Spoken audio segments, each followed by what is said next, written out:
Hello साथियों, कैसे हैं। ज्ञान एकेडमी में एक बार फिर से आप लोगों का हार्दिक स्वागत है। और फर्स्ट ग्रेड की जो हमारी वीडियो लेक्चर सीरीज है, इसमें जो है हम कैपेसिटेंस के बारे में पढ़ रहे थे। लास्ट हमारा वीडियो जो था, और आज कैपेसिटेंस के आगे की जो भी चीज़ें हैं, स्टोर्ड इन एनर्जी वगैरह जो है, कितनी एनर्जी उसमें संचित यानी कि स्टोर हो जाती है कैपेसिटर में। देन उसके बाद में एक टॉपिक और बचता है कि अगर मान लीजिए दो कंडक्टर हैं जिनका कैपेसिटेंस गिवन है, देन उसके बाद में आप क्या करते हैं, उसको कुछ चार्ज देने के बाद अगर उनको आप क्या करते हैं, इक्विलिब्रियम में लाते हैं, या फिर कह सकते हैं कि दोनों को अगर किसी कंडक्टर से कंडक्टिंग वायर से अगर कनेक्ट कर देते हैं, उस केस के अंदर जो है चार्ज का क्या होगा, रीडिस्ट्रीब्यूशन होगा, पुनर्वितरण होगा। तो जो रीडिस्ट्रीब्यूशन होगा उसकी वजह से पोटेंशियल में कितना चेंजेज आएगा, और जो दूसरा कह सकते हैं कि चार्ज जो होगा उसमें कितना चेंजेज आएगा, वो वाली बात हम यहाँ पे करना चाहते हैं। ठीक है, तो सबसे पहले स्टार्ट करते हैं। आज का तो तुम्हारा टॉपिक है, उससे पहले हाँ, मैंने आपको लास्ट टाइम जो टॉपिक है करवा रहा था मैं कैपेसिटर का, जो आपको कॉम्बिनेशन के बारे में, तो वहाँ पे मैंने एक क्वेश्चन दिया था, उसका आप आंसर वेरीफाई कर ले। ये इस तरह का कैपेसिटर था आपके पास, ठीक है, और ये epsilon R1, epsilon R2, epsilon R3 और कनेक्शन कुछ इस तरह से A और B थे। ठीक है, ये मैंने आपको क्वेश्चन दिया था। तो इसको अगर इस कैपेसिटर को मैं देखूं तो इसका क्या है कि ये इस तरह के कैपेसिटर है। कनेक्शन कैसे हैं इसके, कुछ इस तरह से कनेक्शन हो रखे हैं, ये C1, C2 और C3, A एंड B। अगर आप इसको देख रहे हैं तो इससे आपको क्या इंडिकेशन हो रहा है, बड़ा सिंपल सी बात है कि इसको अगर देखने में पता चल रहा है कि ये तो दोनों कैपेसिटर कैसे हैं, पैरेलल कॉम्बिनेशन है, देन उसके बाद में सीरीज कॉम्बिनेशन है। ठीक है, अब यहाँ पे इसका जो है एरिया क्या हो गया प्लेट का, A/2, डिस्टेंस कितनी हो गई, D/2, सेम केस में चल रहा है। सिमिलरली ये किसमें है, डिस्टेंस कितनी हो गई, D/2, लेकिन एरिया कितना है, A के इक्विवेलेंट है। ठीक है, तो इसको कैसे सोल्व करेंगे, पहले इन दोनों को सोल्व कर लो। इनको सोल्व कर लोगे तो क्या हो जाएगा, क्या लिख सकते हैं, C1 C2 upon C1 plus C2। ठीक है, इन दोनों का C इक्विवेलेंट, इसको डैश कर देता हूँ। पैरेलल है ना, सॉरी पैरेलल है, ये रेजिस्टेंस वाला केस नहीं, पैरेलल है तो क्या होगा, दोनों ऐड हो जाएंगे सिंपली, तो कितना आ जाएगा, C1 प्लस C2। ठीक है, तो C1 प्लस C2 क्या हो जाएगा, तो आप देख सकते हैं यहाँ पे सिंपली क्या हो जाएगा कि एप्सिलॉन नॉट A अपॉन 2 है ना, ये क्या होगा A अपॉन 2 और ये क्या है D अपॉन 2, दोनों एक दूसरे को क्या करेंगे, और ये कितना आ रहा है, एरिया कितना हो गया, आधा, और ये भी क्या हो गया, इसका डिस्टेंस भी आधी, तो कुल मिला के कैपेसिटेंस कितना रहेगा, इक्वल रहेगा। ठीक है, क्योंकि क्या आएगा A/2 और नीचे क्या आएगा D/2, जैसे कैंसिल आउट हो जाएगा तो कितना आएगा, सिंपली आ जाएगा। ठीक है, और इसको क्या लिख सकता हूँ, epsilon R1 plus epsilon R2, दोनों की वजह से कॉमन ले लिया। ठीक है, सेकंड वाले केस में क्या होगा, सेकंड वाले केस में जो कैपेसिटेंस आएगा इसका, वो कितना आएगा, C3 जिसको कहते हैं, C3 हो जाएगा हमारे पास एप्सिलॉन नॉट, A कितना है उतना ही है। ठीक है, उसके बाद में ये कितना है, D/2, तो D/2 है तो ये ऊपर जाएगा कितना हो जाएगा, 2 टाइम्स ऑफ D। ठीक है, और साथ में एप्सिलॉन R3 है ना, R3। अब क्या है, इस C डैश इक्विवेलेंट और इन दोनों का क्या है, सीरीज कॉम्बिनेशन। ठीक है, तो कुल मिला के इक्विवेलेंट जो होगा वो क्या हो जाएगा, वो हो जाएगा C dash equivalent into C3 upon C dash equivalent dash plus C3। ठीक है, सोल्व कर लेंगे आप वहाँ से, तो जैसे ही आप इसको सोल्व करेंगे आपको आंसर मिल जाएगा। इसको आप वैल्यू रख के सोल्व कर ले, कॉम्प्लिकेटेड इक्वेशन बनेगी, वो आपका आंसर हो जाएगा। ठीक है, तो वेरीफाई कर ले उसको आप, इस तरह से सॉल्यूशन किया कि नहीं किया। अब क्या करना है आपको, ये वाली वैल्यू रखनी है यहाँ पे और ये वाली वैल्यू रखनी है। ठीक है, करके दिखाऊंगा, चलो करके दिखा देता हूँ। C डैश इक्विवेलेंट तो क्या हो जाएगा, epsilon not A upon D epsilon R plus epsilon R2। ठीक है, मल्टीप्लाई क्या हो रहा है, ये वाला, तो ये कर दीजिए multiply epsilon R3 divided by D। ठीक है, देन यहाँ पे इन दोनों का एडिशन, तो एप्सिलॉन, ये देखिए पूरा कॉमन आ जाएगा। ठीक है, ये कॉमन आ जाएगा तो अंदर क्या बचाएगा, epsilon R1 plus epsilon R2 plus ये क्या हो जाएगा, 2 टाइम्स ऑफ एप्सिलॉन R3। ठीक है, इस D से ये D कैंसिल, एप्सिलॉन से एप्सिलॉन कैंसिल, A से A कैंसिल। ठीक है, फिर क्या बच गया, एप्सिलॉन, ठीक है, not epsilon R1, epsilon not epsilon, sorry R1 है R3। ठीक है, ये क्या रहा R3, दोनों मल्टीप्लाई में। उसके बाद में ये epsilon R1 plus epsilon R2, ठीक है, डिवाइडेड बाय, इधर से क्या आ रहा है, epsilon R1 plus epsilon R2 plus 2 epsilon R3, और ये क्या आ जाएगा, A अपॉन D। ठीक है, A अपॉन D, या फिर क्या हो जाएगा, आंसर हो जाएगा। तो 2 भी बच गया क्या, 2 टाइम्स है ना, तो 2 टाइम्स है तो यहाँ पे ये 2 टाइम्स कर दीजिए। ठीक है, तो कुल मिला के आपके पास क्या आ जाएगा, ये आपका सॉल्यूशन हो जाएगा इसका। तो कितनी भी कॉम्प्लिकेटेड सिचुएशन हो, ठीक है बड़ा आसान है, तो आपको पता करना कि कौन सा कॉम्बिनेशन यहाँ पे हो। अब हम आ जाते हैं हमारे नेक्स्ट क्वेश्चन पे।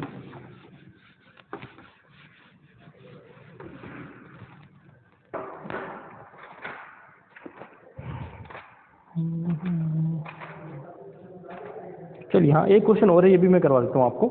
ये सिचुएशन इस तरह से दे रखी है, ये भी क्वेश्चन कई बार पूछे गए हैं, ठीक है। ये पॉइंट ए है और देन उसके बाद में ये पॉइंट बी है, ठीक है। और ये चार्ज क्या है, कंडक्टर है, जो है इस तरह से दी हुई है आपको, प्लेटें हैं, ठीक है। इनका एरिया दे रखा है, एरिया कितना है इनका, एरिया जो ए है सारी प्लेटों का, बीच के डिस्टेंस सबकी कितनी है, डी है, ठीक है। कितनी डिस्टेंस है, डी है। और ये पूछा गया है कि यहाँ पे और यहाँ पे इनको क्या है, ए और बी पे जो है वो जो क्या बोलते हैं कि ए और जो बी पॉइंट है इनके ऊपर क्या है, पॉजिटिविटी अलग अलग है, यानी कि ये पॉजिटिव है तो ये नेगेटिव है, ये पॉजिटिव है तो ये नेगेटिव, इस तरह से इनको कनेक्शन किया गया है। तो ए और बी के बीच में क्या निकालना, ए और बी बीच पॉइंट के बीच में क्या निकालना है, इसकी टोटल कैपेसिटेंस कितना होगा, ठीक है। तो यहाँ से देखिए कि अगर मान लीजिए इसको प्लस मानता हूँ तो ये किसमें, माइनस में, ये किसमें माइनस में, ये किसमें प्लस में, तो कैपेसिटर किससे बनेगा, दो प्लस माइनस की जो दो प्लेटें हैं वो एक दूसरे के पास आती है, जिस पर टर्मिनल जो क्या हो, एक पॉजिटिव हो एक नेगेटिव प्लेट है, जब दोनों एक दूसरे के पास होती है तो ये उसमें क्या होता है भाई, तो ही कैपेसिटर बनेगा।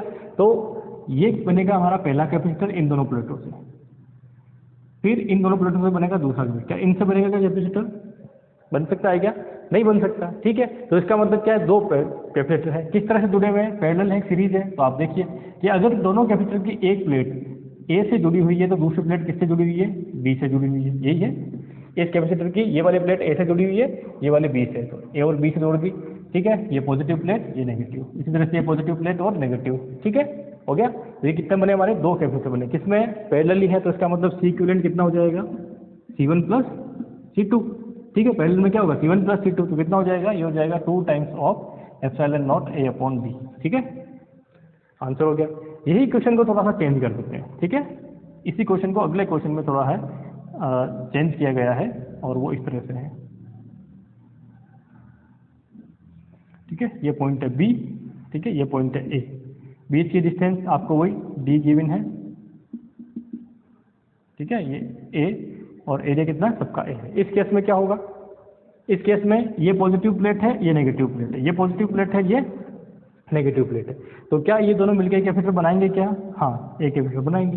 क्या ये दोनों मिलकर कैपेसिटर बनाएंगे, हाँ बनाएंगे। दूसरा कैपेसिटर, क्या ये दोनों मिलकर कैपेसिटर बनाएंगे, बनाएंगे, क्योंकि ये क्या हो जाएगा, तीसरा कैपेसिटर, ठीक है। क्यों, क्योंकि positive negative positive negative positive negative plate पास है, तो इसका मतलब बीच में जो है वो क्या होगा, कैपेसिटेंस होगा, ठीक है। तो इसका मतलब ये किस में है, तीनों के तीनों किस में आ रहे हैं, पैरेलल में, ठीक है। आ रहे कि नहीं आ रहे, देखो ये प्लेट है पहली, ये दूसरी प्लेट, पॉजिटिव और नेगेटिव, किससे जुड़ी हुई है, इधर ए से, इधर बी से।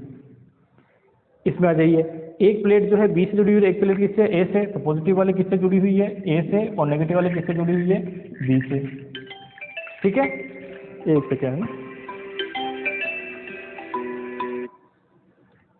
तो अब नेक्स्ट वाले में क्या हो रहा है, नेक्स्ट वाले में ये हो रहा है कि ये प्लेट और ये प्लेट, ठीक है, एक प्लेट ए से जुड़ी हुई है, दूसरी प्लेट बी से जुड़ी हुई है, ठीक है। तो ये इस तरह से, तो कितने कैपेसिटर हो गए, तीन, तीनों किसमें है, सीरीज पैरेलल कॉम्बिनेशन में। तो पैरेलल में क्या हो जाएगा, C1 plus C2 plus C3, तो कितना हो जाएगा 3 एप्सिलॉन नॉट, क्योंकि अभी इसमें वो तो दिया हुआ नहीं है हमें, 3 एप्सिलॉन नॉट अपॉन डी, ये क्या हो जाएगा, इसका आंसर हो जाएगा, ठीक है। तो सिचुएशंस आपको दी जा सकती है कैसी भी बना के, आपको घबराना नहीं है, बस सिंपली आपको इस कैपेसिटर का जो सिद्धांत है, जो थ्योरी है, बस उस पर लेना है कि कैपेसिटर क्या है, पैरेलल प्लेट में जो कैपेसिटर है उसकी दो प्लेटें होती हैं, एक प्लेट जो है वो हायर पोटेंशियल पे, दूसरी लोअर पोटेंशियल पे, ठीक है, यानी कि पॉजिटिव नेगेटिव जिसे हम कहते हैं, वो लिख लीजिए। कैसा कॉम्बिनेशन दिख रहा है उसको आप ब्रेक करके और उसको सोल्व करके देख लीजिए, ठीक है। तो कुल मिला के जो सिंपल जो चीज़ें हैं इसमें थी, जो मैंने आपको बता दी, सिंपल से क्वेश्चन है, बड़े सिंपल, लेकिन आते हैं तो हम थोड़ा सा गच्चा खा जाते हैं, ठीक है। तो वो गच्चा नहीं खाना आपने। चलिए नेक्स्ट जो है इसके अंदर है अभी अपने energy stored in capacitor. Next topic क्या है हमारा, एनर्जी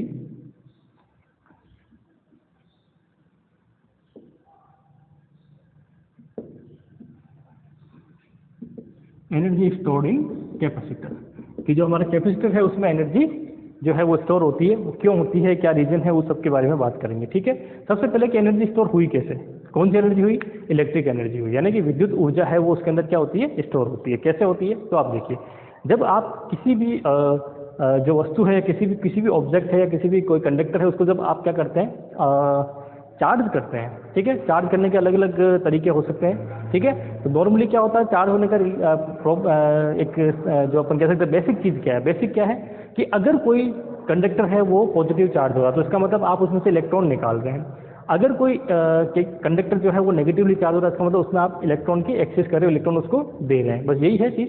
तो इलेक्ट्रॉन निकाल के दूसरे को देना, ये क्या है, हमारा एनर्जी, या कह सकते हैं कि चार्ज स्टोर करना। ठीक है, और चार्ज होगा तो ये क्या होगी, एनर्जी स्टोर होगी। ठीक है, तो नॉर्मली हम क्या कर रहे हैं, हमने एक इलेक्ट्रॉन निकाला किसी में से, ठीक है, उस पर क्या आया, पॉजिटिव चार्ज, उसको क्या किया, दूसरे को दे दिया तो उस पर क्या आया, नेगेटिव चार्ज।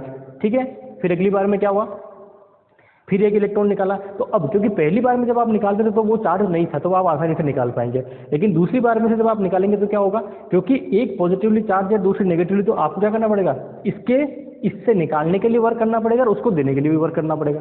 ठीक है, तो इसका मतलब क्या हुआ, जब आप चार्ज करते हैं किसी भी चीज़ को तो क्या करना पड़ता है आपको, धीरे धीरे धीरे धीरे जो है, ये हमने किसमें इलेक्ट्रोस्टैटिक में पढ़ाई था ना भाई, जैसे हम कोई भी ये इस तरह से ले रहे थे, ये प्लस क्यू है, ये प्लस क्यू है, ये प्लस क्यू है। ठीक है, इस जो आपको चार्ज है पॉइंट चार्ज, और इस जो ट्राइंगल इसको बनाने के लिए क्या हुआ कि जब आप पहले को लेके आते हैं इनफाइनाइट से तो कोई यहाँ पे चार्ज नहीं, तो उसके आपको क्या, कोई ना कोई फोर्स है ना कोई इलेक्ट्रिक फील्ड है, तो क्या हुआ, आप आराम से ला के रख देंगे, कोई वर्क आपको करना नहीं पड़ेगा।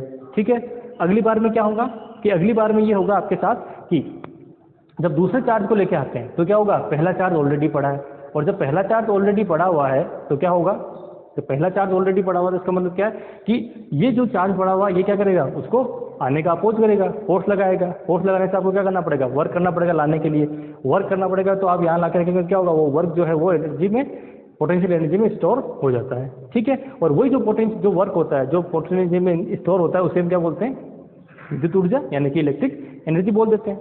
ठीक है, तो अब यहाँ से एक चीज़ समझने वाली है कि इस कैपेसिटर में क्या होता है, तो कैपेसिटर में भी क्या, अब जब आप चार्ज करते हैं ऐसा तो नहीं कि एकदम से फुल चार्ज हो जाएगा।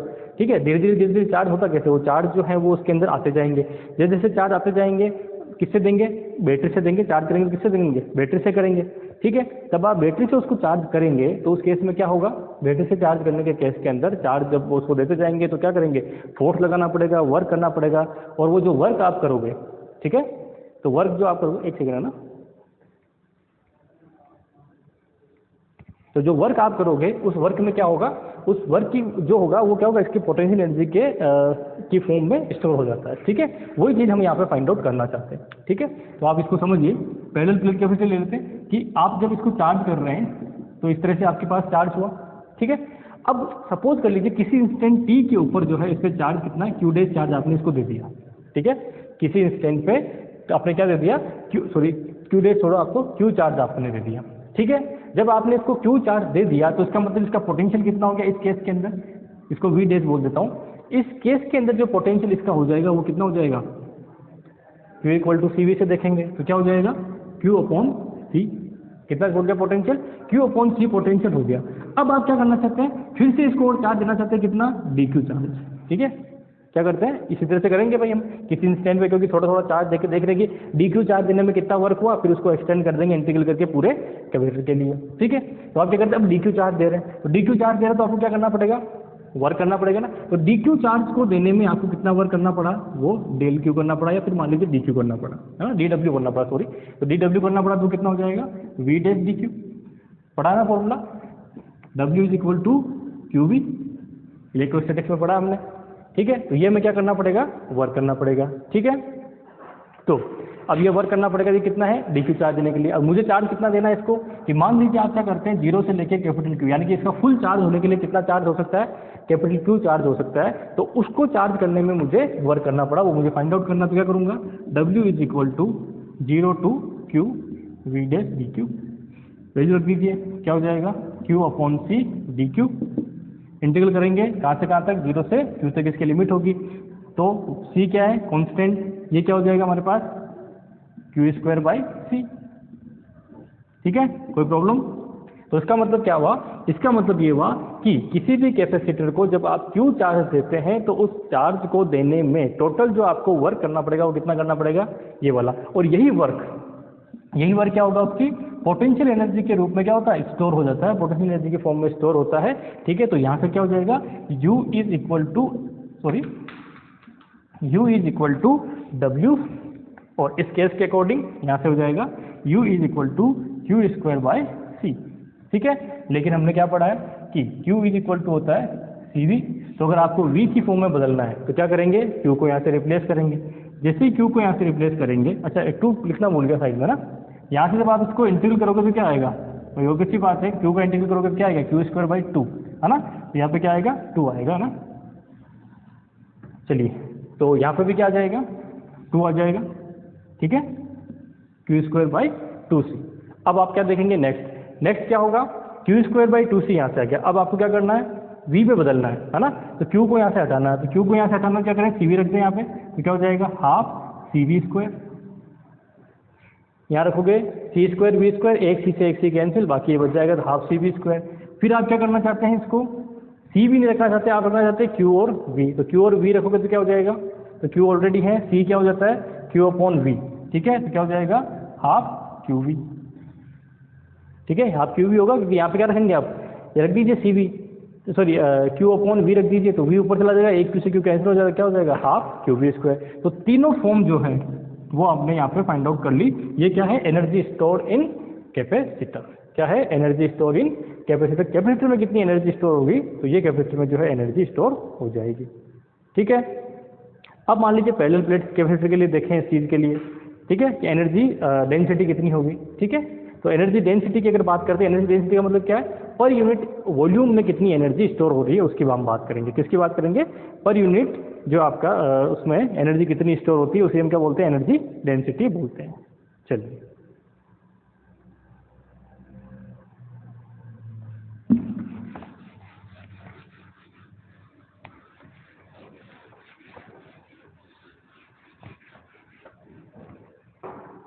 अब आते हैं एनर्जी डेंसिटी, है ना।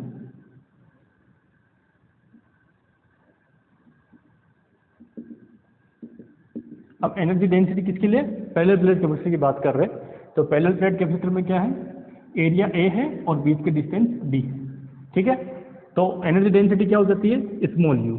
तो स्मॉल u इक्वल टू क्या होगा, कैपिटल U, यानी कि एनर्जी स्टोर और डिवाइडेड बाय वॉल्यूम। ठीक है, तो energy store divided by volume, energy store और वॉल्यूम कितना होगा, वो दोनों आप रख दीजिए। तो एनर्जी कितनी स्टोर हो रही है, Q स्क्वायर अपॉन, कितनी एनर्जी स्टोर हो रही है, Q स्क्वायर अपॉन C, और 2C सॉरी, है ना। तो कितनी एनर्जी हो रही है, Q स्क्वायर अपॉन 2C। अब इसका वॉल्यूम कितना है, तो आप वॉल्यूम देखिए, एरिया कितना है A, डिस्टेंस कितनी है D, तो वॉल्यूम क्या हो जाएगा, एरिया इंटू डिस्टेंस, यानी कि AD हो गया। ठीक है, आगे समझ में। अब इस पूरी की पूरी इक्वेशन को अगर मैं इलेक्ट्रिक फील्ड में बदलना चाहूँ तो क्या होगी, है ना। इलेक्ट्रिक फील्ड अगर आपको गिवन है, मैं उसमें बदलना चाहूँ तो क्या इक्वेशन होगी, मुझे वहाँ तक जाना है। ठीक है, हालांकि सोल्यूशन नहीं हो गया अगर ये चीज़ आपको गिवन है तो। अगर मान लीजिए ये चीज़ गिवन नहीं है तो क्या होगा, यहाँ से बड़ी सिंपल सी चीज़ है कि इलेक्ट्रिक फील्ड क्या होता है, E इज इक्वल टू, क्या था हमने उस दिन देखा था, सिग्मा अपॉन एप्सिलॉन नॉट। ठीक है, सिग्मा अपॉन एप्सिलॉन नॉट से फिर सिग्मा को हमने किसमें बदल दिया। ठीक है, ये क्या होता है, sigma upon epsilon not parallel plate capacitor के लिए, फिर हमने सिग्मा को किसमें बदल दिया, Q अपॉन A में बदल दिया। ठीक है, तो यहाँ से Q इक्वल टू क्या आ जाएगा, एप्सिलॉन A और E, एप्सिलॉन AE। देखिए इसकी वैल्यू होगी, ये हो गई हमारे पास Q की वैल्यू। ठीक है, अब ये Q की वैल्यू जो है आप क्या रख दीजिए, इसके अंदर रख दीजिए। ठीक है, तो जैसे Q की वैल्यू यहाँ रख देते हैं, मैं यहाँ करता हूँ इसका आगे सोल्यूशन। तो U इज इक्वल टू, ये हो गया एप्सिलॉन स्क्वायर A स्क्वायर। ठीक है, 1/2 तो आगे चल ही रहा है। ठीक है, 1/2 तो आगे चल रहा है। ठीक है, उसके बाद में जो है नेक्स्ट आपके पास बचता है डिवाइडेड बाय, अच्छा E स्क्वायर, है ना, ये आ गया E स्क्वायर, ये आ गया Q की जगह, Q स्क्वायर की जगह हाफ मैंने लिख दिया है, और डिवाइड में क्या हो जाएगा, CAD। ठीक है, डिवाइड में क्या हो जाएगा, ये CA और D। ठीक है, यहाँ से क्या होगा, A से A स्क्वायर कैंसिल आउट हो जाएगा। ठीक है, यहाँ से क्या होगा, ये A जो है यहाँ से कैंसिल आउट हो जाएगा। तो U is equal to half epsilon not square A E square upon CD।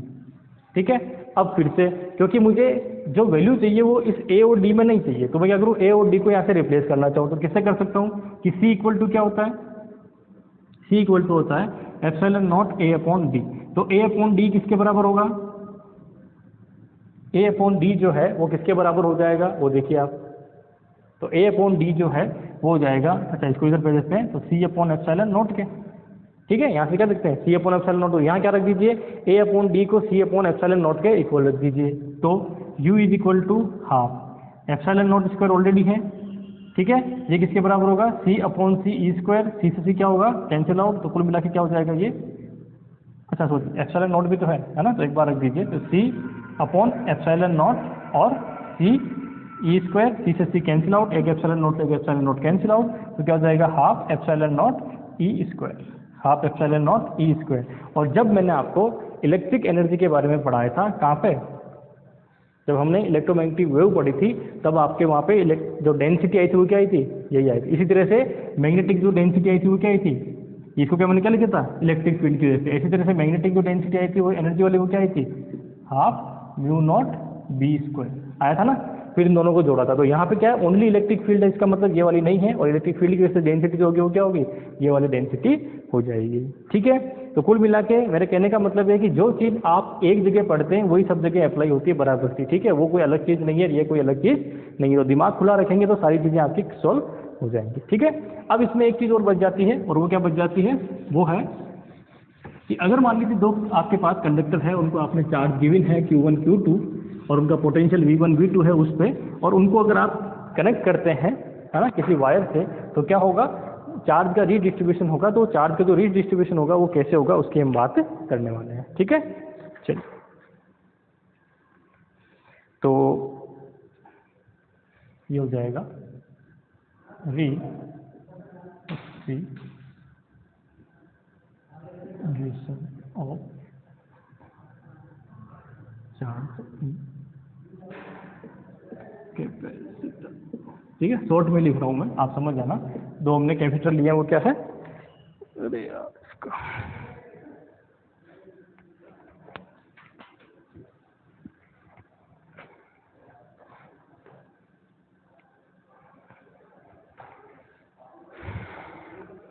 तो ये क्या है हमारे पास कि redistribution of charge and loss of energy, यानी दोनों चीज़ देखेंगे, चार्ज का रीडिस्ट्रीब्यूशन और उस रीडिस्ट्रीब्यूशन होने में एनर्जी जो लॉस होगी वो कितनी होगी, दोनों की बात हम करेंगे, ठीक है।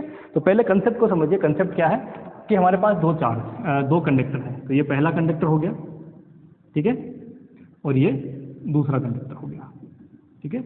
ए और बी दो कंडक्टर हैं, और इन ए बी कंडक्टर को हमने क्या दिया, कुछ चार्ज गिवन है, तो ये मान लीजिए इस पर कोई चार्ज हमने दे दिया है, ये चार्ज Q1 है, और इसी तरह से हमने एक और ये चार्ज दे दिया, ये चार्ज कितना है Q2 है, ठीक है। अब चार्ज Q1 Q2 है तो इसका मतलब पोटेंशियल भी क्या होगा इनका V1 V2 होगा, ठीक है, कोई एक पोटेंशियल इनका V1 V2 हो जाएगा। अब क्या करते हैं अगली कंडीशन में कि ये जो दोनों कंडक्टर हैं, ठीक है, ये दोनों जो कंडक्टर हैं इनको मैं क्या करता हूँ एक रजिस्टेंस से जोड़ देता हूँ, वायर है सिंपल, इसका मतलब क्या है वायर, और ये क्या है लो रजिस्टेंस, मतलब कि टेंडिंग टू क्या है, ये जो मैंने वायर लिया इसका जो रेजिस्टेंस है वो टेंडिंग टू क्या जीरो, बहुत कम रेजिस्टेंस होना चाहिए, वरना क्या होगा एनर्जी लॉस यहाँ हो जाएगा, ठीक है। यहाँ पे भी क्या होगा एनर्जी लॉस होगा, कैसे निकालोगे आप, हीट की फॉर्म में I²R T, है ना। तो यहाँ से क्या होगा कि अब इस केस के अंदर क्या होगा, इस पर चार्ज का रेडियस क्यों होगा, बड़ी सिंपल सी बात है, क्योंकि देखो पोटेंशियल दोनों क्या है अलग अलग है, और मैं यहाँ ये मान के चल रहा हूँ कि मेरा V1 पोटेंशियल जो है वो क्या है V2 से ज़्यादा है, क्या है V1 पोटेंशियल V2 से ज़्यादा है, तो इसका मतलब हायर पोटेंशियल पे A है और लोअर पोटेंशियल पे B है। तो जैसे ही आप इनको कनेक्ट करेंगे तो क्या होगा, चार्ज जो होगा वो क्या करेगा हायर पोटेंशियल से लोअर पोटेंशियल की ओर, पॉजिटिव है तो क्या होगा हायर पोटेंशियल से लोअर पोटेंशियल की ओर क्या करेगा जाएगा, ठीक है। और जब हायर पोटेंशियल से लोअर पोटेंशियल की ओर जाएगा तो क्या करेंगे, ये कब तक जाएगा, जब तक कि दोनों पोटेंशियल क्या नहीं हो जाए, इक्वल नहीं हो जाए, ठीक है। तो इस केस में क्या होगा, चार्ज जो है वो चेंज हो जाएगा, ठीक है। अब कितना होगा वो मुझे फाइंड आउट करना भी करते हैं। तो चार्ज क्या हो गया Q1 डैश और Q2 डैश, लेकिन इसका जो पोटेंशियल है उस पर क्या डिपेंड करता है, पोटेंशियल जो आएगा दोनों ही केस में कितना आएगा V, क्यों, क्योंकि चार्ज का फ्लो तब तक होगा जब तक कि ये दोनों का पोटेंशियल इक्वल नहीं हो जाए। और ये चीज़ मैंने आपको जब कंडक्टर पढ़ाई थी वहाँ पे भी क्वेश्चन करवाए थे, है ना, तब भी मैंने आपको क्या पढ़ाया था, इलेक्ट्रोमैग्नेटिक थ्योरी पढ़ी थी, तब मैंने आपको कंडक्टर के जो है उसके बारे में पढ़ाया था कंप्लीटली, है ना, इलेक्ट्रिक फील्ड वगैरह फाइंड आउट किए थे। तब कंडक्टर में मैंने आपको ये चीज़ कहा था कि जब दो कंडक्टर को आप कनेक्ट कर देते हैं वो क्या है, चार्ज हैं, तो उसमें चार्ज का जो है वो फ्लो तब तक होता है जब तक कि उनका पोटेंशियल क्या नहीं हो जाए, सेम नहीं हो जाए। ठीक है, तो ये चीज़ क्या होगी, यहाँ होगी। तो इस कंडीशन में हमें देखना है कि ये जो पोटेंशियल होगा वो कितना होगा। ठीक है, चार्ज की वैल्यू कितनी होगी, इन दोनों में पोटेंशियल में, इसमें क्या होगी पोटेंशियल में कमी, इसमें क्या होगी पोटेंशियल में वृद्धि, वो कितनी होगी, ये सारी चीज़ें हम देखने वाले हैं यहाँ पे। ठीक है, तो स्टार्ट करते हैं सबसे पहले उस वाली कंडीशन से कि जब आपने कनेक्शन नहीं किया उस केस में क्या होगा। उस केस के अंदर जो आपका Q1 है वो किसके बराबर होगा, C1 और V1 के बराबर। ठीक है, मान लेते हैं कैपेसिटेंस कितना है C1, इसका कितना है C2, कैपेसिटेंस में कोई चेंज नहीं होता है। ठीक है, C1 C2 है। दूसरे केस में Q2 कितना हो जाएगा, C2 V2। तो टोटल चार्ज होगा वो कितना हो जाएगा, Q equal to Q1 plus Q2, ये नेट चार्ज है आपका। ठीक है, तो नेट चार्ज हो गया, तो ये हो जाएगा हमारे पास कि equal to C1 V1 plus C2 V2, कितना हो जाएगा अपने पास ये वाली कंडीशन आ जाएगी। ठीक है, ये कितना है मेरे पास, ये टोटल मेरे पास चार्ज है, क्योंकि ये चार्ज जो है वो ये है, ये इक्वेशन नंबर हमारे पास आगे हुआ। अब आते हैं कि इनका कनेक्शन हो गया, सेकंड वाली केस। तो जैसे ही इनका कनेक्शन हो गया तो अब क्या होगा इक्वेशन, अब इक्वेशन बनेगी कि Q1 dash is equal to C1V और Q2 dash is equal to क्या हो गया, C2V। फिर से टोटल चार्ज होगा वो क्या होगा भाई, टोटल चार्ज देखो यहाँ था Q1 प्लस Q2, यहाँ क्या होगा Q1 dash plus Q2 dash. तो क्या टोटल चार्ज यहाँ वाला यहाँ वाला चेंज होगा क्या, नहीं, क्योंकि देखो इस वाली कंडीशन के अंदर और इस वाली कंडीशन में दोनों में जो चार्ज आपको मिलेगा वो दोनों चार्ज क्या होंगे, सेम ही आएंगे। यानी कि इसको अगर मैं Q डैश कहूँ तो दोनों क्या होंगे, सेम होंगे। ठीक है, तो यहाँ क्या मिलेगा टोटल चार्ज, Q डैश वो किसके बराबर होगा, Q, क्योंकि चार्ज क्या है, हम बाहर से कोई चार्ज दें नहीं, यही चार्ज क्या हो रहा है, रीडिस्ट्रीब्यूट हो रहा है। ठीक है, ये कंसेप्ट दिमाग में रखना। तो Q डैश किसके बराबर होगा, Q की वैल्यू कितना हो जाएगा, C1 प्लस C2 V के बराबर हो जाएगा। ठीक है, कोई समस्या नहीं है यहाँ तक। चलिए नेक्स्ट क्या होगा अब नेक्स्ट जो है इसके अंदर ये कंडीशन आएगी हमारे पास कि दोनों हमने फाइंड आउट कर लिए कि हमारे पास जो चार्ज है वो पहले और बाद में जो है क्या हुआ वो हमने यहाँ से देख लिया। दोनों को बराबर कर दीजिए। ठीक है, जैसे दोनों को बराबर करेंगे तो C1 plus C2 V is equal to हो जाएगा C1 plus V1 C1 V1 plus C2 V2। ठीक है, यहाँ से V इज इक्वल टू क्या आ जाएगा, C1 V1 plus C2 V2 divided by C1 plus C2। तो ये हमारे पास क्या हो गई इक्वेशन नंबर 3। ये क्या है, ये वो पोटेंशियल है। ठीक है, ये वो पोटेंशियल है जब चार्ज क्या होंगे आपस में डिस्ट्रीब्यूट होना, या कह सकते हैं कि चार्ज जो है वो क्या होंगे डिस्ट्रीब्यूट होना बंद हो जाएंगे। ठीक है, ये वो वाली कंडीशन है। ठीक है, आगे समझ में। तो ये वोल्टेज कौन सा है, ये वोल्टेज इस कंडीशन में कि ये वोल्टेज कौन सा है, जब दोनों पोटेंशियल इक्वल हो गए, और इक्वल पोटेंशियल कितने होंगे वो इस वाले फॉर्मूले से हम फाइंड आउट कर सकते हैं। तो बन गया एक न्यूमेरिकल क्वेश्चन। यहाँ पे पहला न्यूमेरिकल क्वेश्चन बन सकता है इस वाले पे, जब आपको C1 V1 दे देंगे और पूछेंगे कि दोनों को कनेक्ट करने पे टोटल जो पोटेंशियल अब आएगा, है ना, स्टेडी स्टेट में, संतुलन की अवस्था में, ठीक है, इक्विलिब्रियम स्टेट में, वो कितना होगा, तो वो हम यहाँ से फाइंड आउट कर सकते हैं। ठीक है, अब आते हैं अगली कंडीशन में। अगली कंडीशन क्या है कि अगर मान लीजिए चार्ज आपको फाइंड आउट करना है तो वो किस पे डिपेंड करेगा। तो देखिए मैं अगर इस वाले को डिवाइड कर देता हूँ इक्वेशन में कि Q1 डैश में से क्या करता हूँ, Q2 डैश को डिवाइड करता हूँ। ठीक है, Q1 डैश में Q2 डैश डिवाइड करते क्या हो जाएगा, ये C1 अपॉन C2, V से V क्या होगा, कैंसिल आउट। ठीक है, तो दूसरा न्यूमेरिकल क्वेश्चन कहाँ से बन सकता है कि आपको C1 C2 दे दिया, ठीक है, और Q1 डैश दे दिया और पूछ ले Q2 डैश कितना होगा, तो आप वो यहाँ से फाइंड आउट कर सकते हैं। ठीक है, C1 C2 गिवन है तो ठीक है, तो ये छोटी छोटी चीज़ें आपको ध्यान रखनी है ना। आगे चलते हैं और अब पूछेंगे कि पोटेंशियल में जो डिफरेंस हुआ वो कितना हुआ, है ना। मैं इन चीज़ को वापस मेरे को याद है तो मैं ले लूँगा इसमें, और हमने माना है अभी वो चीज़ मैं लिख देता हूँ। हमने क्या माना है कि V1 is greater than V2, है ना, इस केस में माना है। तो हमें पूछा गया कि पोटेंशियल में कितना चेंज होगा। भाई यहाँ पे पोटेंशियल कितना था, V1 था, यहाँ अब कितना हो गया, V हो गया। तो क्या हुआ पोटेंशियल, क्योंकि ये बड़ा था तो क्या हुई, कमी हुई है। तो पोटेंशियल में जो कमी हुई है वो मुझे क्या करनी है, फाइंड आउट करनी है। ठीक है, तो डेल्टा V1 का मतलब क्या है कि यहाँ से यहाँ तक जाने में इसमें कितना चेंजेस हुआ पोटेंशियल में, तो वो क्या हो जाएगा, क्योंकि V1 बड़ा था तो उसमें से क्या करेंगे, V को माइनस कर देंगे। ठीक है, V1 बड़ा था तो V को माइनस कर देते हैं, तो V1 माइनस V कितना था, C1 V1 plus C2 V2 upon C1 plus C2, ठीक है। ये वैल्यू थी आपके पास, यहाँ से ये इस तरफ जाएगा, ठीक है। तो माइनस C1V1 और माइनस C1V1 ये क्या हो जाएगा, कैंसिल आउट, बचेगा क्या, सिंपली यहाँ से बचेगा V1 माइनस V2 और C2 divided by C1 plus C2। थोड़ा अच्छा दिखने के लिए मैं क्या करता हूँ, इसको उल्टा लिख देता हूँ। कैसे कि ऊपर क्या बच रहा था C2, तो ये हो जाएगा C1 प्लस C2 और साथ में आ जाएगा V1 माइनस V2, ठीक है। ये क्या हुआ आपका डेल्टा V1, ठीक है। ये क्या आ जाएगा डेल्टा V1 जो है वो आपको ये वैल्यू फाइंड आउट हो जाएगी, ठीक है। तो किस पे डिपेंड कर रहा है, V1 माइनस V2 और यहाँ क्या रहा है C2 upon C1 plus C2, ठीक है। तो इसका मतलब क्या है कि जितना ज़्यादा C2 होगा, ठीक है, उसके अकॉर्डिंग ये चीज़ जो है आपकी चेंज होती जाएगी। चलिए और अगला देखते हैं, अगला क्या कह रहे हैं डेल्टा V2। तो डेल्टा V2 में क्या है, क्योंकि ये क्या था, हमने कहा था कि ये छोटा है इससे, तो इसका मतलब यहाँ से जब इस तरफ चार्ज आएंगे इसका पोटेंशियल क्या होगा, इंक्रीज होगा। तो इसका मतलब जो आपका अगला लिखोगे क्या लिखोगे, इस तरह से लिखोगे कि V माइनस V2, क्योंकि V2 क्या होगा छोटा होगा, क्योंकि जब पोटेंशियल इस तरफ चार्ज आएंगे तो पोटेंशियल इंक्रीज होगा उसका, ठीक है। तो जब पोटेंशियल इंक्रीज होगा तो इस केस में क्या हो जाएगा, V कितना है हमारे पास, वो है C1V1 plus C2V2 divided by C1 plus C2 minus V2। Solve कर लेंगे इसको, जब आप इसको सोल्व करोगे तो ये इस तरफ जाएगा, ठीक है। तो C1V2 और C2V2, ठीक है। तो जो C2V2 है, थोड़ा अच्छे से लिख देते हैं 2 को, तो C2V2 जो है वो माइनस में या C2V2 प्लस में कैंसिल आउट हो जाएगा। C1 जो है दोनों में से कॉमन आ जाएगा, तो क्या होगा C1 upon C1 plus C2 और यहाँ मिलेगा आपको V1 माइनस V2, ठीक है। ये क्या हो जाएगा पोटेंशियल डिफरेंस, किसमें कि आपको कितना पोटेंशियल चेंज हुआ, सॉरी डिफरेंस का मतलब पोटेंशियल कितना चेंज हुआ वो आपने इस तरह से फाइंड आउट कर लिया है, ठीक है।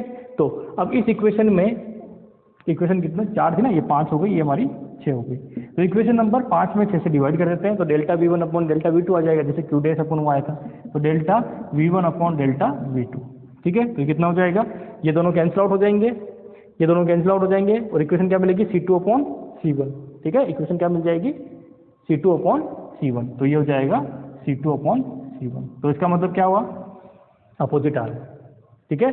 चार्ज में क्या आ रहा था, सेम ही आ रहा था, इसमें क्या आ रहा है अपोजिट आ रहा है, ठीक है। आगे समझ में आपको, तो इससे क्वेश्चन फिर बना सकते हैं न्यूमेरिकल, इससे तो बनेगा ही बनेगा, इससे भी बना सकते हैं आपको छोटा न्यूमेरिकल क्वेश्चन देने के लिए, ठीक है, ताकि आपका कंसेप्ट चेक किया जा सकता है, तो यहाँ से छोटा न्यूमेरिकल क्वेश्चन बन सकता है, ठीक है। चलिए नेक्स्ट है अब अपने पास कि ये जो सारा प्रोसेस हो रहा है इसके अंदर एनर्जी लॉस कितना हुआ, ठीक है, क्या हुआ एनर्जी का लॉस है वो कितना हुआ वो फाइंड आउट करना है। तो आप देखिए पहले एनर्जी कितनी थी, तो पहले एनर्जी जो थी वो थी U1 और वो कितनी थी half CV1 square plus half C2V2 square. Q की फॉर्म में लिखेंगे तो Q स्क्वायर बाई वो वाली इक्वेशन हो जाएगी, लेकिन नॉर्मली हम क्योंकि दिखने में क्या हाफ mv स्क्वायर, ठीक है, तो हाफ mv स्क्वायर है, तो इसमें क्या आती है इस तरह की half epsilon not E square, तो इसका मतलब क्या है इस तरह की इक्वेशन बनती है, ठीक है। तो इस तरह से लिखना ज़्यादा अच्छा लगता है, मतलब दिखाने में, ठीक है। तो और इसी से हम क्या फैमिलियर भी इस तरह के फॉर्मूले से, तो हाफ C1V1 स्क्वायर जो है हमारी एनर्जी इसकी और half C1V2 square C2V2 square किसकी, इसकी दोनों ऐड हो जाएंगी, तो टोटल एनर्जी हो गई जो हमारा रीडिस्ट्रीब्यूशन से पहले की थी। रीडिस्ट्रीब्यूशन के बाद क्या होगा, रीडिस्ट्रीब्यूशन के बाद क्या हो जाएगा हाफ C1 प्लस C2 और V square, half C1 plus C2 और V स्क्वायर है, ये आपकी क्या हो जाएगी एनर्जी हो जाएगी। V स्क्वायर की वैल्यू रख दीजिए, half C1 plus C2, V square क्या करिए आप वैल्यू रख दीजिए, ठीक है। जैसे ही V स्क्वायर की वैल्यू रखेंगे, V स्क्वायर क्या था हमारे पास C1V1 plus C2V2 upon C1 plus C2, ठीक है। इसका हमने क्या कर दिया स्क्वायर कर दिया, स्क्वायर करेंगे ये कैंसिल आउट हो जाएगा, इसको आप सोल्व करोगे, ठीक है ना। और हमें क्या फाइंड आउट करना है, हमें फाइंड आउट करना है कि एनर्जी में लॉस कितना हुआ, हम क्या फाइंड आउट करना चाहते हैं एनर्जी लॉस, और वो एनर्जी लॉस किसमें होगा, किसमें होगा energy loss, sorry loss energy loss किसमें होगा, किसकी फॉर्म में होगा, वो हीट की फॉर्म में, ठीक है। तो वो जो एनर्जी लॉस होगा वो क्या हो जाएगा, तो पहले एनर्जी कितनी थी माइनस, अब एनर्जी कितनी हो गई, ठीक है। तो ये दोनों रखेंगे तो क्या हो जाएगा half C1V1 square plus half C2V2 square, ठीक है, minus half C1 plus C2 और C1V1 C2V2 divided by C1 plus C2 whole square. ठीक है, ये इस तरह से जो है आपको आप इसको सोल्व कर सकते हैं। इस वाले इक्वेशन को सोल्व करना, ये कैंसिल आउट हो जाएगा, C1 स्क्वायर V1 स्क्वायर आपसे मिलेगा, वो वापस सारे कैंसिल आउट होंगे और इस सारे झमेले से जब आप निकल पाओगे तो फाइनली आप क्या देखोगे कि आपके पास जो एनर्जी का लॉस आएगा वो बड़ा सिंपल सा एक अच्छा सा फॉर्मूला बनता है। वो क्या बनता है, half C1 C2 C1 plus C2, ये आपके लिए छोड़ दिया मैंने, और ये आएगा V1 माइनस V2 का होल स्क्वायर। ठीक है, क्या आएगा, V1 माइनस V2 का होल स्क्वायर। ये आपको फाइनली जो है इक्वेशन मिलने वाली है। ठीक है, कई बार इसको जो है डेल्टा V भी लिखते हैं। अगर डेल्टा V गिवन है तो आप इस तरह से फाइंड आउट कर सकते हैं। ठीक है, आगे समझ में? ठीक है, क्या आएगा, half C1 C2 upon C1 plus C2, और इसको आप घर पे करेंगे, सॉल्यूशन करके देखिए, बड़ा सिंपल सा मैथमेटिक्स आप कर पाएंगे मेरे हिसाब से, कोई बहुत बड़ी इसमें वो नहीं है साइंस, आप आराम से कर लेंगे। ठीक है, तो कुल मिला के जो है, और ऑलवेज ये क्या होगा, अब अगर मान लीजिए एक कंडीशन हम लगा देते हैं कि V1 इक्वल टू V2 है, तो इसका मतलब क्या होगा, डेल्टा V कितना हो जाएगा, जीरो। जीरो होगा तो एनर्जी लॉस कितना होगा, एनर्जी लॉस जो होगा वो कितना होगा, जीरो। ठीक है, तो आप देख लीजिए, क्योंकि जब पोटेंशियल इसमें दोनों का इक्वल है तो कोई चार्ज क्या होगा, इधर से उधर जाएगा ही नहीं, चार्ज का फ्लो नहीं होगा। चार्ज का फ्लो नहीं होगा तो क्या होगा, अल्टीमेटली करंट फ्लो नहीं होगी, और करंट फ्लो नहीं होगी तो हीट कोई जनरेट होने का या फिर हीट जो डिसिपेट होने का कोई चांसेस है ही नहीं। ठीक है, तो जब तक कि आपके पास पोटेंशियल डिफरेंस नहीं है दोनों कंडक्टर के बीच में, तब तक कोई करंट फ्लो नहीं करती है, कोई चार्ज का जो है वो फ्लो नहीं होता है। चार्ज का फ्लो नहीं होता है तो कोई हीट जनरेट या कोई हीट जो है डिसिपेट नहीं होती है। ठीक है, आगे समझ में यहाँ से, और बाकी अगर है तो आप फाइंड आउट कर सकते हैं। ये ऑलवेज क्या होती है, मिनिमम जीरो हो सकती है, और बाकी क्या होगी, ऑलवेज पॉजिटिव ही होगी। ठीक है, चलिए, तो ये कुल मिला के जो है जितने भी टाइप के क्वेश्चंस है वो जो है आपके कैपेसिटर से रिलेटेड वो सारी चीज़ें और सारे कंसेप्ट जो है हम लोग कर चुके हैं। ठीक है, आपको एक दो क्वेश्चंस वगैरह को देखना चाहो तो, क्योंकि अब इसमें क्वेश्चंस का मेरा कहने का मतलब ऐसा है कि जो क्वेश्चंस इसमें आने वाले मैं आपको बता चुका हूँ फॉर्मूले के साथ साथ। ठीक है, सीधा सीधा क्वेश्चन आने वाला है, इसमें कोई बहुत ज़्यादा झमेला नहीं होगा कि आपको जैसे ये क्वेश्चन पूछते हैं तो C1 C2 गिवन होगा और V1 V2 गिवन होगा, और आपको ये पूछा जाएगा कि इसमें एनर्जी लॉस कितना होगा। ठीक है, तो इस तरह के जो है क्वेश्चंस आपको पूछे जाएंगे। फिर भी मैं एक दो क्वेश्चन देख लेता हूँ कि करवा देता हूँ, ताकि ये नहीं रहेगा कि भाई हम क्वेश्चन नहीं कर रहे हैं। टाइम हमारे पास है अभी 10 मिनट का। तो इस टॉपिक के साथ ही हमारा जो है ये कैपेसिटेंस वाला भी जो है वो टॉपिक कंप्लीट हो चुका है ना। और नेक्स्ट जो हमारा वीडियो लेक्चर रहेगा वो रहेगा अल्टरनेटिंग करंट पे, क्योंकि डीसी के बारे में हम सब कुछ पढ़ चुके हैं, अल्टरनेटिंग करंट के बारे में हम पढ़ेंगे। और जैसे अल्टरनेटिंग कंप्लीट हो जाएगा, जो कि मेरे हिसाब से 2 वीडियो में सफिशिएंट है, कंप्लीट हो जाएगा, जिसमें हम सारी की सारी RLC जो सर्किट है, रेजोनेंस वाले हैं, पैरेलल सीरीज कॉम्बिनेशन वगैरह RLC के वो देख लेंगे, उस पर न्यूमेरिकल क्वेश्चन देख लेंगे। देन उसके बाद में उसका रेजोनेंस के लिए जो अपन जो भी जितने भी टाइप के क्वेश्चंस बनते हैं वो सारे देख लेंगे, क्योंकि वहाँ से क्वेश्चन बनना ही बनना है, उसमें कोई रोकने वाला नहीं है आपको। जो एसी अल्टरनेटिंग करंट वाला है ना, उसमें से तो 2 वीडियो या मैक्सिमम मान लो तो 2 या 3 वीडियो मान लो। ठीक है, 3 वीडियो में वो कंप्लीट कर लेंगे। देन उसके बाद में जो हम प्योर इलेक्ट्रॉनिक्स जो यूजी वाली है वो स्टार्ट करेंगे। ठीक है, जिसमें थेवेनिन थ्योरम, सुपरपोजिशन थ्योरम्स वगैरह, वो सारे थ्योरम्स वगैरह देखेंगे, मैक्सिमम ट्रांसफर थ्योरम। ठीक है, वो सारे थ्योरम्स देख लेंगे। ठीक है, और बहुत सिंपल तरीके से मैं आप देखिए कि जब हम सॉल्यूशन करने वाले हैं यहाँ पे, अगर आपने मेरे करंट डिवाइडिंग और वोल्टेज डिवाइडिंग रूल के ऊपर आपने अगर अच्छे से वर्क किया है तो आपको कोई प्रॉब्लम उनमें आने वाली नहीं है, जो अब तक आती थी आपको सर्किट सॉल्व करने में। ठीक है, वो सारी प्रॉब्लम हम दूर कर लेंगे वहाँ पे। और देन उसके बाद में वही हमारा जो सेमीकंडक्टर में घुस जाएंगे। देन सेमीकंडक्टर से डायोड, जेनर डायोड के क्वेश्चन जो हमेशा पूछा जाता है जेनर डायोड का, और मैक्सिमम 90% लोग जेनर डायोड के क्वेश्चन जो है वो छोड़ के आते हैं, और बड़ा इजी क्वेश्चन होता है, लेकिन क्योंकि आपको कंसेप्ट दिमाग में नहीं है उसका कैसे सोल्व करते हैं तो प्रॉब्लम आती है। फिर उसके बाद में वहाँ से जो है ट्रांजिस्टर में चले जाएंगे, एच पैरामीटर में चले जाएंगे, एच पैरामीटर के बाद में जो है फीडबैक में आ जाएंगे, है ना, पॉजिटिव नेगेटिव फीडबैक के बाद में एफईटी के बारे में थोड़ा सा देख लेंगे, क्वेश्चन उसका भी आता है सिंपल सा, वो सॉल्यूशन कर सकते हैं। एफईटी के बाद में जो है हम डिजिटल में चले जाएंगे। ठीक है, डिजिटल में सारे के सारे जो एमएससी से भी क्वेश्चन जैसे आपके आते हैं वो सारे क्वेश्चन जो है वो हम देख लेंगे उसके अंदर, है ना, फ्लिप फ्लॉप वगैरह है, कॉम्बिनेशन लॉजिकल सर्किट है, देन उसके बाद शिफ्ट रजिस्टर है, वो सारी चीज़ें हम देख लेंगे उसके अंदर, है ना। तो कुछ बहुत ज़्यादा इलेक्ट्रॉनिक्स में टाइम लगने वाला नहीं है ना, मैं क्योंकि हर एक जो टॉपिक है वो सिर्फ एक वीडियो का है, और आपके टॉपिक जो है कुल मिला के आप मैक्सिमम माने तो 15 टॉपिक रहेंगे, तो 15 टॉपिक यानी कि 15 वीडियो में हो जाएगा। 4-5 वीडियो मैंने अभी करवाए, तो कुल मिला के आपके 20 वीडियो के अंदर इलेक्ट्रॉनिक्स जो है वो कंप्लीट हो जाएगी। मैक्सिमम मानो तो 25 मान लो, इससे ज़्यादा नहीं लगेंगे। ठीक है, चलिए, तो एक क्वेश्चन दिया गया है, इसके अंदर बड़ा सिंपल सा है, और दिया गया है कि 600 पिकोफेरेड, है ना, क्वेश्चन है 600 पिको फेरेड। अब पिको माइक्रो ये तो आपको पता होना चाहिए ना, ये मैं नहीं पढ़ाने वाला, ठीक है। तो पिको का मतलब 10⁻⁻12। तो 600 पिको फेरेड धारिता वाले संधारित्र को 200 वोल्ट की बैटरी से आवेशित किया जाता है, ठीक है। किससे आवेशित करते हैं, ये तो आपका सी है ना। और कितने वोल्टेज से, 220 वोल्ट से इसको आवेशित किया जाता है। अब संधारित्र से बैटरी को हटाकर संधारित्र को अनावेशित 600 पिको फेरेड के अन्य संधारित्र के साथ जोड़ा जाता है। अच्छा, ये C1 मान लीजिए और ये क्या होगा आपका C2। C2 जो है उससे जोड़ते हैं किसको, इसको चार्ज करके, ठीक है। और अब इसको चार्ज करके जोड़ते हैं, इसका मतलब ये कितने पे है, ये है 0 वोल्ट पे। भाई ये इसको चार्ज किया इस बैटरी से, ये बैटरी के साथ थोड़ी लगा हुआ है, तो सिंपली ऐसे ही। तो इसका मतलब इसका वोल्टेज इनिशियली में कितना था जोड़ने से पहले, तो हमें क्या चाहिए, इनिशियल भी तो चाहिए ना। तो V2 इक्वल टू कितना है, 0 पे है, ठीक है। ऐसे इन्फॉर्मेशन आपको निकालनी पड़ेगी, ठीक है। इस प्रक्रिया में कितनी स्थिर विस्तृत ऊर्जा की हानि हुई। अभी मैंने आपको कहा ना सिंपल सा क्वेश्चन आता है, तो कितनी ऊर्जा की हानि हुई। तो अब फॉर्मूला क्या है कि delta U is equal to half C1 C2 upon C1 plus C2। Parallel combination कर दीजिए इसका, ठीक है। उसके बाद V1 minus V2 whole square, सब गिवन है, लग दीजिए। तो इसका मतलब मैंने आपको पहले ही कहा था, बड़ा सिंपल सा क्वेश्चन आपके पास आएगा, है ना। तो ये क्या हो जाएगा, 6 × 6 × 10⁻24।